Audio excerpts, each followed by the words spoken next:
Good morning, everyone. I'm so happy to be here with you all. I am, in fact, Nick Chapman. I'm the Vice President of Product at Pocket. And I'm excited to be here with you this week to share in all the great conversations that are going on and share some thoughts with you. So this morning I want to start with a little bit of a story. So way back in 2011, which for some of you, maybe you were children, for others of us this feels like yesterday, I was working at a software company where we had a lot of remote workers. And communication was really hard. Like, people were having conversations in Google Talk, that was a thing then, and Skype, and email, and call conversations, and phone calls, all of these different ways that people were communicating. And not only was that really cumbersome, but it was also that people weren't making a connection, right? Like, they didn't have that space where they could all talk to each other. And I knew that I could make this better. And so I really knew that I could change the way that people communicate at work, right? That it could be something different, that it could be something so much better. And I knew this was also a huge opportunity because there were so many other companies just like ours, or would be like ours soon. So I created a chat service called Chat Simply, and this was a very descriptive name of what it hoped to do. But it made these sorts of conversations really productive. You could share files, and you could share code, and you could share images and screenshots and designs. But it also gave people a place to really make a connection, to be part of a team, to to laugh together, to share gifts, those sorts of things. After many years, one of the things that was funny about this is I was telling people at the time, like, hey, this is going to be really great. You should check this out. Most of these were people I was trying to get to work on this with me. And the answer I got back a lot of times was like, chat? Like, who cares about chat? Businesses don't need chat. We have Skype, right? And like, there's nothing wrong with Skype or any of the other options that were out there at the time necessarily. But that's kind of funny in retrospect because business chat's kind of a big deal now. So Slack happened, right? Like, we were getting close to launching. It's 2014, and we worked so hard on this, and Slack comes out. And if you're not familiar with Slack, it is the biggest, most successful business chat platform that's out there today. And so to give you an idea of how things are doing today, in case you were wondering, there's a chart up here, and we have Chat Simply in green and Slack in blue, and you can see that Slack is doing very well. They're at like 8.2 million monthly active users or whatever that is, and growing all the time. Like, that's a really nice looking chart. And Chat Simply is at 0 users, no users, right? Yes, sadly, we had to shut this down not long after. And so I would say that Slack won by just a little bit. They beat us, right? But why did I fail? Of course, Slack was better funded. Of course, they had a bigger team. Of course, maybe they had better connections.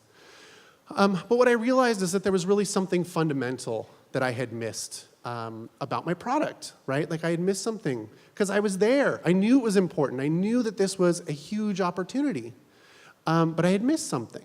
And so today I want to talk to you about 3 questions that you should ask about your product. And if you fancy yourself as more of a business person, then just substitute product for business, because a lot of these things are for both. So the very first question you should be asking yourself about your product is, what problem are we solving? And this sounds pretty easy, right? You're like, yeah, problem, I can say, well, I think I know what problem we're solving.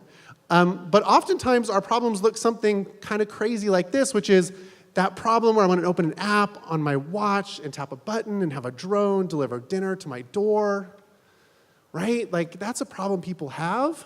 And the reality is, that's not a problem that people have. That's a solution. And oftentimes we confuse the problems that we think our users have with the solutions that we have for them.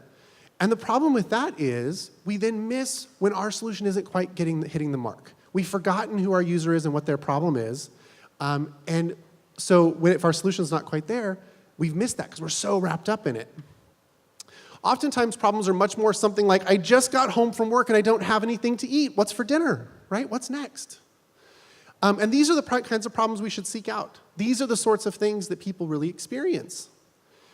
Because great products solve human problems, right? And this is not to say that every person has the same problem, but it's the problems that real people have in their real lives. That real life could be their work life, or their home life, their manufacturing life, their software life, their traveling life, right? But these problems are the things that they experience throughout their life, not necessarily these solutions, particularly the technology ones that we come up with. So fall in love with the problem, not your solution. Be really careful about that, right? Know what problems you're solving. It could be a whole series of them, but know what those are and really fall in love with those versus the solution that you've come up with. The second big question you should be asking yourself. So you have said, what is the problem? You know what that problem is. You know what those problems are. The second question is, who is it for? And these go hand in hand. It's like uncertain which one of these was the most important thing to mention first, but they go together. They're intertwined. And so when we think about this, it's really easy for us to say it's for everyone, right? We want to believe that the things that we create as business people, as product people, as software developers, as makers, is that it's for everyone. But it's not for everyone. If you said everyone, you're really missing the boat here. Because great products are for someone. They're not for everyone. We have to be careful about falling into this trap of it being for everyone. Because if it's for everyone, it's for no one. You haven't really figured out what it is about your user that's most important, or who they are, or really narrowed in, which means you can't really understand their problems, which means you can't actually solve their problems, right? These things all go together. So you need to narrow in on what your problem is, and then you need to narrow in again, right? So for my chat service, it could have been that, well, it's for businesses, right? And you're like, okay, well, that's better than it's for everyone. It's for businesses. I could have said it's for businesses in the United States. All right, we're getting a little narrower, right? I could have said it's software businesses. But if we move ahead of that, and let's say it was more like it's software businesses in the United States that have 150 or less employees, and they have remote workers. Now we have a set of problems that we can really solve, right? And now we know who it's really for. We know who it's for, and we can seek that group out. This also gives us a chance to really size up the opportunity, to know, like, okay, do we go for big businesses or small businesses? Do we go for software companies or not software companies, right? This gives you that opportunity to do that, and then be much more aware of those problems that you're solving and be much more focused. All right, so we know what problem we're solving. We know who we hope to solve it for, but how will we win? This is one of those questions that we often don't ask ourselves enough. And it's because it's a hard question. The other questions are kind of like, yeah, I kind of know what the problem is that we're solving. Yeah, I kind of know how we hope to, or who we hope to solve it for. But what does it mean to win? What does that look like? I really like this quote from Lafley and Martin, who literally wrote the book on Playing to Win.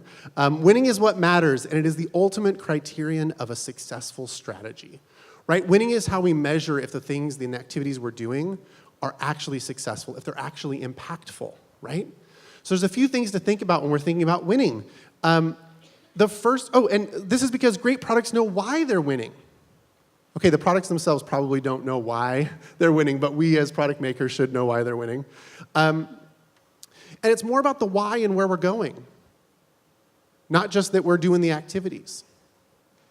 So the first step in this is to really define success. What does it look like to be successful?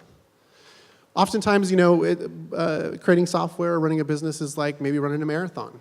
You're out there, running is important. You've been running, you're wearing those running shoes, but maybe you don't know what the distance is. Maybe you don't know, are you trying to just beat your record or place within your age group? Or what does that look like?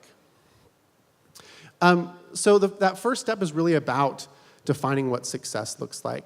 Really set up what that, so in our running example, it could be that, oh yeah, I do want to get a personal record. That's what I'm going for. Or I really want to be the top 10 of my age group. Or I want to win the whole thing, right? For my chat service, that could have been as simple as winning for me and success early on for me could have been get those first 20 businesses of a certain size and shape to really validate what we're doing, to really get that growth started, right? So this is something that will evolve, but really setting what success looks like then lets you focus in on how to get there. The second item is to be competitive. Be competitive. This doesn't mean to be annoyingly competitive with everyone that you know. It means to know your competition. Know what it looks like to be competitive in your market. What's everybody else doing? What's the thing they're doing to win? What does success look like for them?